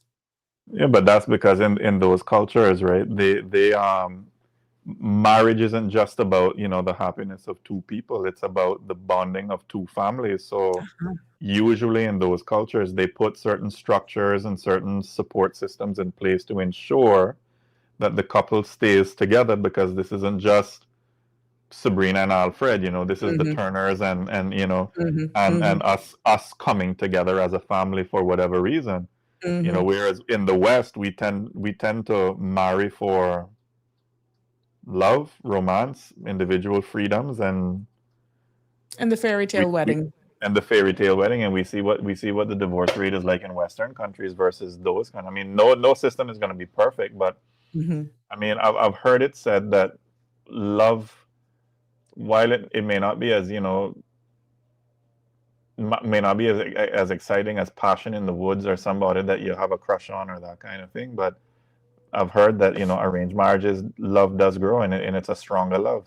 It lasts longer. Got an interesting suggestion here from a WhatsApp person saying I should ask the Ministers Association to come and talk about what God has to say about marriage. Very interesting. That's a good. I must stay out the God shot. I must stay out the God. Very well, very, very well, very well. Jim says, and also with some arranged marriages is bringing the two families' money together. And you know what, Jim? A lot of that, no man, a lot of that as well, Jim, is to keep a certain classism. And for, Jim, I think you're going someplace. If maybe some of us were adapting some of these behaviors, maybe some wouldn't choose some of the partners that they choose. Not to say that you're going to be dictating who you choose for your daughters or your sons, but maybe if we had certain standards, because if you look even here in Cayman, there's certain sectors and certain societies. Certain sectors of our society, they don't marry into certain areas of Cayman. Alfred, do you agree or disagree? Sorry, say that again. You kind of broke up there. When you look at certain names in our Caymanian society, where they're coming from certain areas, they don't marry our own, or they marry within a certain tier of people within our society. It's obvious here. Or they marry a certain color. Call it what it is. Call it for what it is. Yeah, you have to look at it. So let me tell you something. If you think it's not here, you got another guest coming. And this is why I agree with Andrew. He says, even though he doesn't agree with the culture, but he respects the custom, because in most cases they seem to be committed. And then you're having Jim saying arranged marriages is bringing two families money together. Yep. That in itself, Resources. right. But not only that, when you have a certain network of people that they stay within that certain network of society, who they socialize with and all that sort of stuff, the chances, and I was going to use a word, but I'm not going to use the word. The chances of you picking up the term that was used today, a gallus, is slim to none. Or a gallus. Yeah, that's what it's called. Gallus. Yeah. The chances gallus. of you, because even if they do it, but it's in that certain tier, you're not exposed to a lower set of people then. That's created a sector of classism that you don't break. You see, certain class people, you don't get the opportunity. And I'm saying you won't get a little piece here or there from a rough, but you're not gonna, they ain't good enough to take home to mama or daddy. Okay? Hold on 1 minute there. Good evening, caller. You live on Sabrina Speaks. It's after 6, Alfred. Hello, good evening to you and the guest there. How are you? Good evening. Yeah, not too bad. I listening to Nina. Making some good points and I agree with almost everything I'm saying. But let me twist the conversation a little bit. Mm-hmm.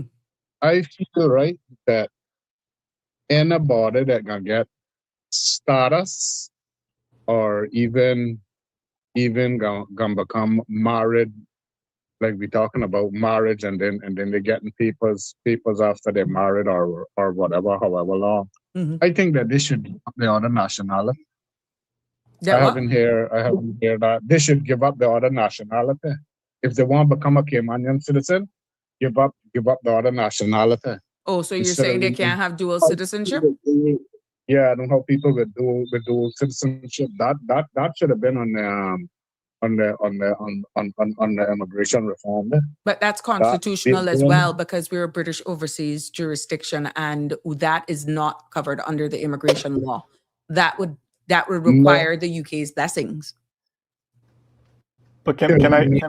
Okay, you're already a UK citizen, is what I'm saying. Then I'm not saying you're already a British overseas citizen. Yeah. So anybody that isn't a British overseas citizen, if they want to become a Caymanian or a British overseas citizen from Cayman or whatever, they shouldn't have another. They should just give up the other nationality.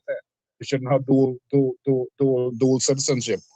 I feel that people are getting status and even permanent residency or whatever. Sometimes you want to become a Caymanian, however way, if once you're not born Caymanian or anything given by the rights that's outlined there, or in other ways, if you got coming through marriage or coming through status or whatever, you just give up. One of the requirements should be just give up the other nationality. It's not that simple though. And can I go ask ahead. Go ahead, Alfred. Caller question. Thank you for sharing that, caller. I wanted to ask you, what specific problem would banning dual nationality solve, in your opinion? That's reducing the amount of people becoming Caymanian. How? And we would make them more born Caymanians. There would be more born Caymanians, and there would be more people that are patriotic to become Caymanian. Because trust me, if some of these people from a different nationality, I'm not calling no names either, was to how to give up the nationality that they come from, I bet you it won't be too much people requiring to be Caymanians. They would want to stay there or be there however way that they could, as long as they could. They're not be in no hurry to become a Caymanian citizen, you know. And then that's for the Caymanian population, you know, gradually. If that's what, you know, I know plenty of people probably don't want that. They just want boom rush the population and make us spring up overnight with Caymanians that ain't from necessarily Caymanian born, you know, or what we consider real true Caymanian people that not come from nowhere else, you know. This, that's just my thoughts on that subject. All right. I don't think it would actually solve the problem. Not think. It won't solve the problem because if you're talking about Caymanian status and the acquisition of Caymanian status through the marriage or even permanent residence, no,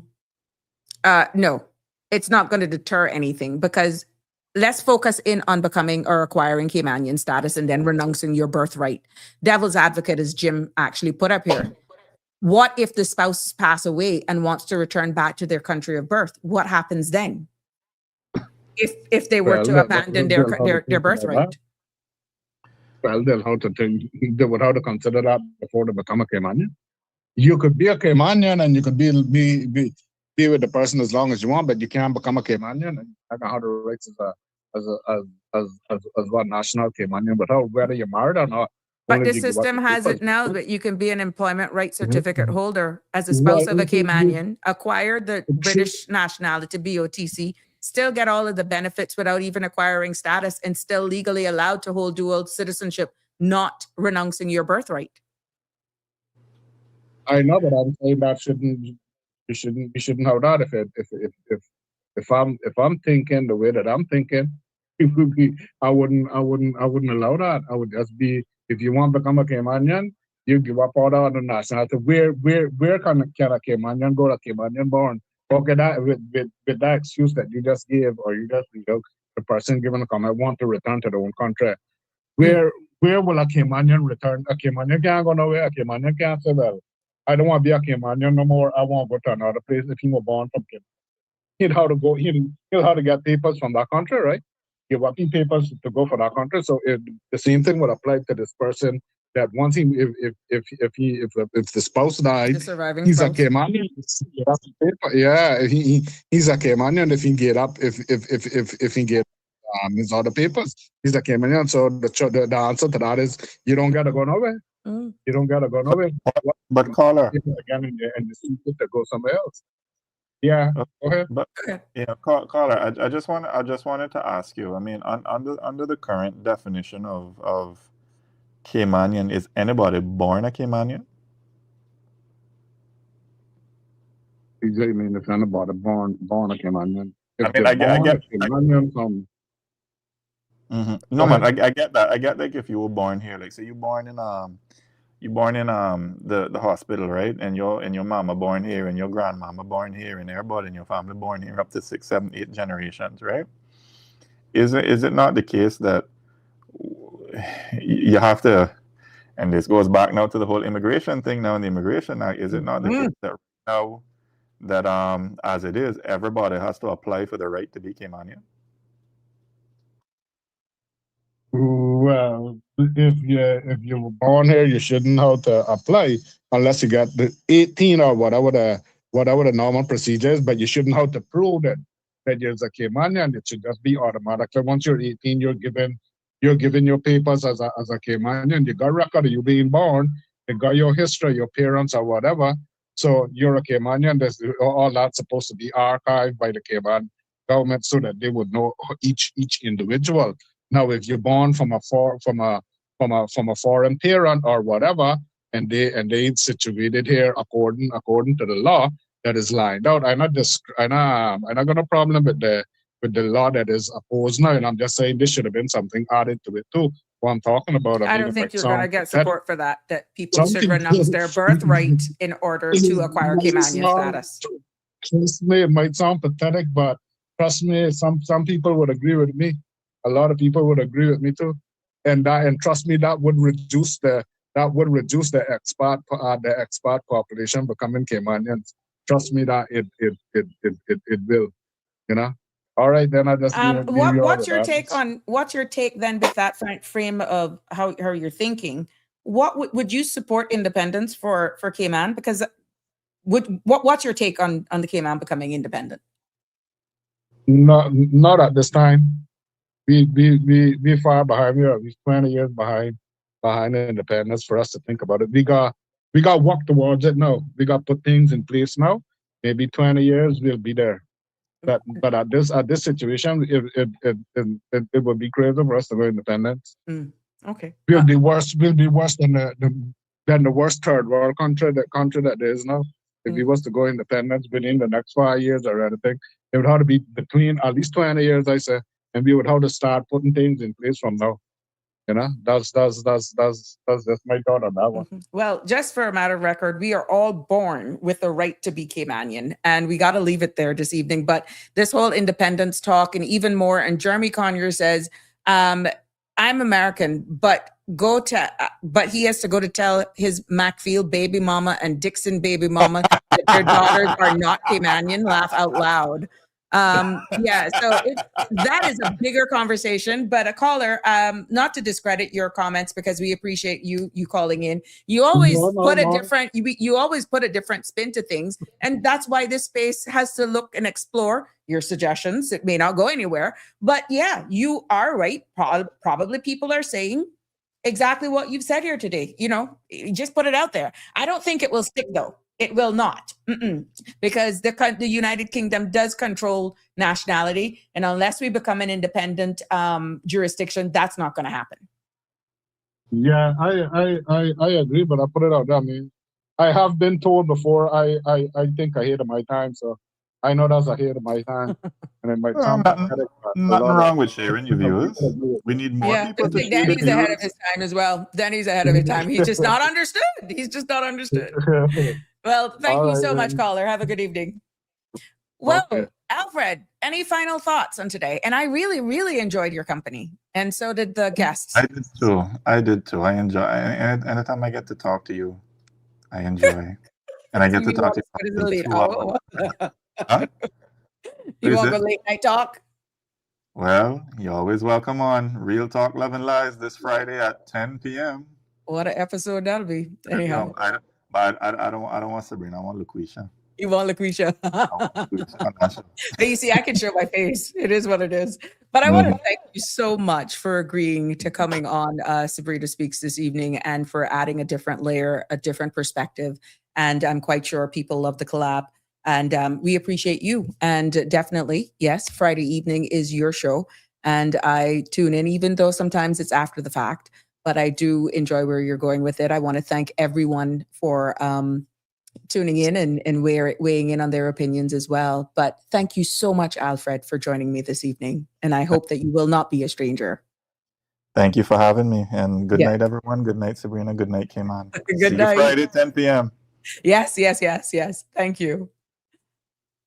There you have it, ladies and gentlemen. We've come to an end of Sabrina Speaks. Thank you all so much for sticking with us this evening. And tomorrow will be another interesting topic, again, steered by you. And as we continue to follow all the news developments that's happening in our area and around the world, and we will definitely continue the conversation as it relates to immigration, because this is the consultation phase, and I'm not going to shut it down. I'm going to allow you all to participate. And if there are any questions or concerns that sparked about any of the things that are actually stated in the bill that I presented here, by all means, please send me a WhatsApp, or you can call in and be a part of the discussion. As usual, it has been my pleasure bringing you this episode of Sabrina Speaks. I welcome you back tomorrow. Sabrina Speaks is brought live every Monday to Friday from 5 until 7, going over a little later this evening. I think people are looking for that episode with me and Alfred to see the other side of Sabrina, but who to tell? We can make it happen. As I usually leave you, I want to wish you a very good evening. God bless, be safe, and as usual, love you lots. Take care. Good night. See you tomorrow. That's a wrap for today's edition of Sabrina Speaks. Thank you for tuning in and for being part of the conversation. Remember, the dialogue doesn't stop here. Stay engaged, stay informed, and most importantly, stay empowered. We'll be back tomorrow at 5 p.m., same time, same place, right here on CMR TV and radio, where your voice matters and your truth is heard. Until then, Cayman, take care of yourself and each other. That's it for today's edition of Sabrina Speaks, where your voice matters, your story counts, and your truth is always welcome. Join us weekdays from 5 until 6:30 p.m. right here on CMR TV as we dive into the topics that matter most to you. Catch the show live or on demand at cmrtv.com. And don't forget to follow us on Facebook, YouTube, and Instagram so you never miss a moment. Until next time, stay informed, stay engaged, and always speak your truth.